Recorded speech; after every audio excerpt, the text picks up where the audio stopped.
ભારતીય સંસ્કૃતિ વિશ્વની પ્રાચીન જીવનશૈલી જે છે પરમાર્થી સુખનો એક રાજમાર્ગ, જ્યાં આપણે પામ્યા છીએ એક અનુપમ જ્ઞાનની વિરાસત. સનાતન સંસ્કૃતિનું સંરક્ષણ અને સંવર્ધન કરનાર મહાન સંત વિભૂતિ બ્રહ્મ સ્વરૂપ પ્રમુખ સ્વામી મહારાજ, જેઓના સંકલ્પ મુજબ ઈસવીસન 2013 BAPS સ્વામિનારાયણ સંસ્કૃત મહાવિદ્યાલયનું નિર્માણ થયું. પ્રગટ બ્રહ્મ સ્વરૂપ મહંત સ્વામી મહારાજે ઈસવીસન 2019 બ્રહ્મ જ્ઞાનને ઉજાગર કરવા નૂતન સંકુલના દ્વાર ઉદ્ઘાટિત કર્યા. શ્રી સોમનાથ સંસ્કૃત યુનિવર્સિટી સાથે સંલગ્ન સારંગપુર સ્થિત આ મહાવિદ્યાલયમાં રહીને યુવકોને સંસ્કૃત તથા જીવન ઘડતરના પાઠ ભણાવવામાં આવે છે. બહેનો પણ સંસ્કૃતના આ અભ્યાસનો લાભ મેળવી શકે તે માટે પ્રગટ બ્રહ્મ સ્વરૂપ મહંત સ્વામી મહારાજની પ્રેરણાથી સારંગપુર સંસ્કૃત મહાવિદ્યાલય દ્વારા ઈસવીસન 2021 ઓનલાઈન સંસ્કૃત અભ્યાસની શરૂઆત કરવામાં આવી, જે પૈકી ધોરણ 12 પછી અભ્યાસ કરવા ઈચ્છતી યુવતીઓ માટે રાંદેસણમાં રહીને આ અભ્યાસ કરવાની વ્યવસ્થા કરવામાં આવી છે તથા અન્ય બહેનો ઘરે રહીને જ ઓનલાઈન માધ્યમથી આ અભ્યાસમાં જોડાઈ શકે છે.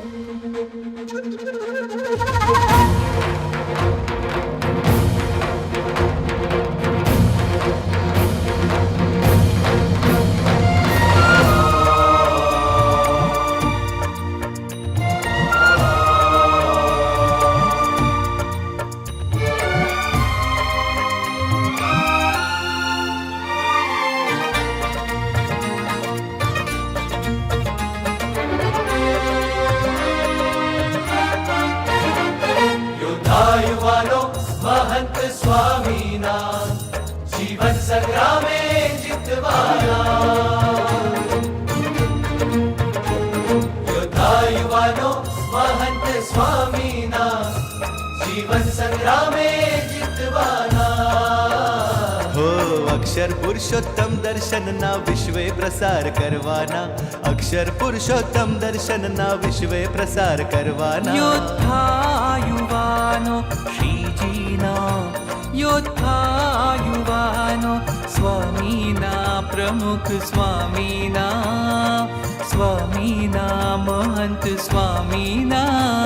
योद्धा युવાનો महंत स्वामीना जीवन संग्रामे जितवाना. योद्धा युવાનો महंत स्वामीना जीवन संग्रामे जितवाना.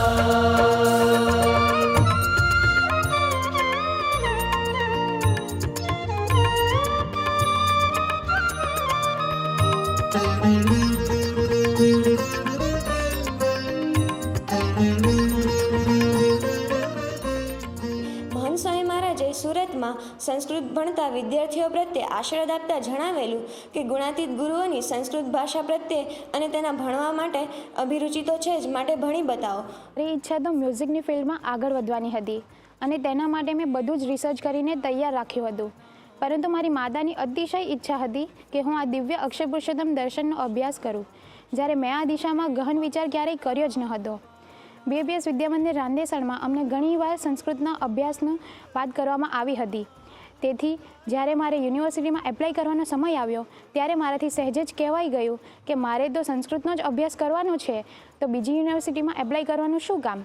અને મારા આ નિર્ણયને વિશેષ દ્રઢતા ત્યારે થઈ જ્યારે મને મનસ્વામી મહારાજનો આશીર્વાદ પત્ર મળ્યો અને ત્યારે મેં નક્કી કર્યું કે હવે તો બસ માત્ર મનસ્વામી મહારાજના રાજીપા માટે જ આ અક્ષર પુરુષોત્તમ દર્શનનો અભ્યાસ ઊંડાણપૂર્વક કરવો જ છે. ત્યારે સૌ પ્રથમ કારિકા મુખપાઠ કરવાની આજ્ઞા આવી ત્યારે મને થતું હતું કે 565 કારિકાનો મુખપાઠ કઈ રીતના થશે. રોજનું ટાઈમ ટેબલ પણ ફિક્સ હતું. તેથી મેં વિચાર્યું કે રોજ સવારે 4:30 વાગે ઉઠીને 5 કારિકાઓનો મુખપાઠ કરી દેવો. તો મહારાજ અને સ્વામીના બળથી આ નિયમિતતા જ્યાં સુધી મારો મુખપાઠ સંપૂર્ણ ન થયો ત્યાં સુધી જળવાઈ રહી. તો આજે મને અભ્યાસમાં પણ એ નિયમિતતા રાખવાની પ્રેરણા મળે છે. અને બીજો ખાસ અનુભવ મને એ થયો કે પોતાની અંદર રહેલી આંતરિક શક્તિઓનું જાણપણું થયું અને મહારાજ અને સ્વામીમાં જોડાણ અને વિશ્વાસ વધ્યો. પ્રાપ્તિના વર્ગો થયા, જેનાથી મને કેવા ગુરુ મળ્યા છે, કેવા મહારાજ મળ્યા છે તેની દ્રઢતા થઈ. આમ તાત્વિક જ્ઞાનને પ્રાપ્ત કરી અહીં તેના પર મનન, ચિંતન અને ગોષ્ઠી પણ થાય છે. આ વિચારને કેન્દ્રમાં રાખું છું તો નિયમ ધર્મ સરળતાથી પડાય છે. આમ જેમ જેમ સત્સંગલક્ષી જ્ઞાન ઊંડાણપૂર્વક પ્રાપ્ત થતું જાય છે તેમ તેમ મારા આનંદમાં પણ વધારો થતો જાય છે. શારીરિક રીતે પણ આપણું જીવન ઉન્નત થાય અને જ્ઞાનની દ્રષ્ટિએ પણ આપણું જીવન ઉન્નત થાય અને સંસ્થાની આપણે ખૂબ સારી સેવા કરી શકીએ એવી આ એક બહુ મોટી તક છે. પણ આવા સંત, આવા સત્સંગ, આવા સમાજ, સત્સંગ સમાજ માટે આપણી બુદ્ધિ શક્તિનો ઉપયોગ થાય એનાથી કોઈ મોટી વસ્તુ નથી અને કોઈ મોટી સેવા નથી. જે ભણશે એ મહાવિદ્વાનો થશે. અને સ્વામીશ્રી પણ આપણી પર ખૂબ રાજી થાય કે વાહ, તમે બીજા બધા પ્રલોભનો છોડી અને આમાં તમે ઝંપલાવ્યું છે. We are born for BAPS, કે આપણે તો આના માટે જન્મ્યા છીએ, આ જ્ઞાનના પ્રસાર માટે. અને ડંકો વાગે અહીંયા સંસ્કૃતિ અને આપણા શાસ્ત્રોનો નિચોડ એમાં ભણાવાશે. એ જે ભણશે એ મહાવિદ્વાનો થશે. બધા ખૂબ સંસ્કૃતના વિદ્વાન થાય અને સંસ્થાનું, અમારા મહાવિદ્યાલયનું નામ કાઢો અને અક્ષર પુરુષોત્તમનો સિદ્ધાંત વિશ્વભરમાં ગુંજતો કરો.